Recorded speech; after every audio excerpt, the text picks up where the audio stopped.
Some refer to them as senior citizens, while others as the elderly. But today's lesson is about older adults.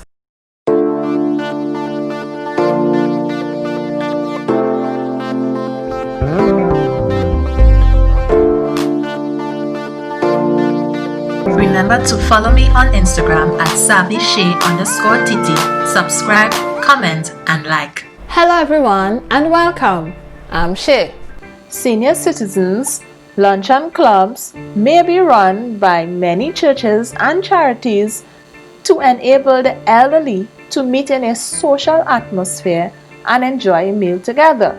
This is good for their quality of life and happiness and provides the chance to enjoy a cooked meal which they may not have at home. The meals are usually subsidized. As people grow older, they become less active, especially if they have retired from an active job. Food is required to maintain the health and state of the body as in younger age groups, but less energy is needed. Many elderly women and some men suffer from a condition called osteoporosis, which is the result of gradual loss of calcium and other minerals from the skeleton. Bones become brittle, it may break easily and are painful. To help prevent this problem, everyone, but especially women, should have plenty of calcium and vitamin D in their diet when younger and take regular exercise. There is evidence that taking hormone replacement therapy at and for a few years after the menopause can help prevent osteoporosis in women.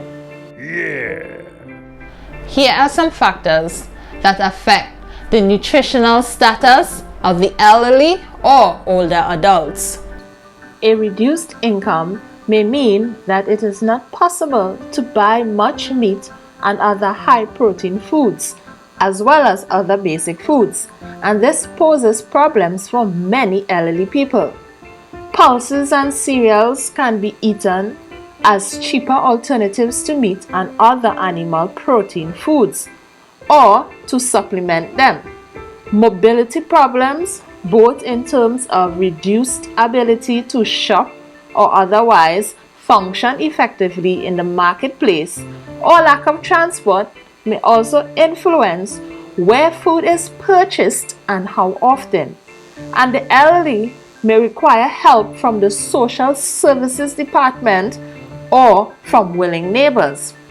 The loss of a partner or lack of companionship and loneliness may also affect the motivation to cook and eat well, and this often leads to poor health amongst the elderly. Here are some guidelines for planning and preparing nutritional meals for older adults. The size of meals should decrease as people become less active, but the quality should not. There is no need for the elderly to eat soft or smooth foods only unless they have a digestive disorder, which makes this necessary. They can still enjoy crisp, crunchy, and hard foods even if they wear dentures, providing that the dentures fit into the gums properly. It may be necessary to increase the intake of fiber to avoid constipation, which is a common disorder in this age group. Many elderly people resort to using laxatives to prevent or ease constipation. This is undesirable and usually unnecessary if the diet contains sufficient fiber. Meals should be nutritionally balanced to provide a wide range of nutrients to meet the needs of elderly people. As calcium is one of the minerals most often needed in their diet, milk dishes and products should be included daily. It is not important to restrict calories deliberately unless the people are severely overweight. But it is important to include a variety of foods to ensure that enough protein, fiber, vitamins and minerals are consumed. The elderly are encouraged to limit dietary intake to no more than 30% of total calories, to avoid saturated fats and hydrogenated fats, and to include good sources of omega-3 fats in their diet. Serve several small meals and snacks instead of 3 big meals each day. Older people with diminished appetites often feel overwhelmed by large meals, so serving smaller, more frequent meals and snacks can help them avoid feeling this way and feel more able to eat what they need. Cooking methods used must be appropriate to ensure that foods are easy to eat and to digest.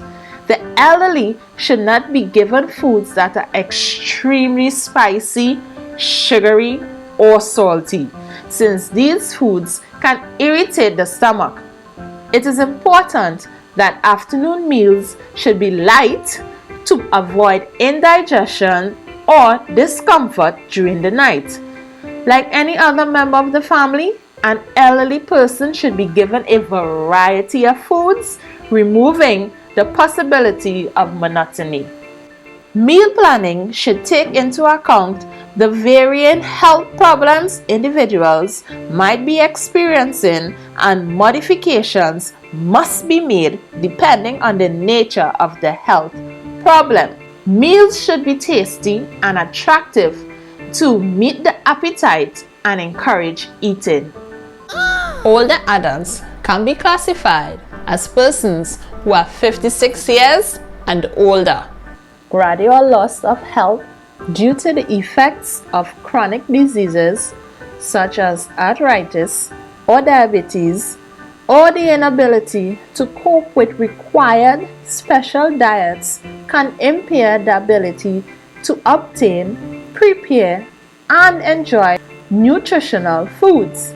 Difficulty chewing and swallowing, loss of teeth, faulty and ill-fitting dentures, and loss of appetite make it difficult and even unpleasant to eat. What? Thank you so very much for watching. We have come to the end of the lesson for today. But do remember, every day you learn, you grow. So keep learning and you'll keep growing. Bye for now.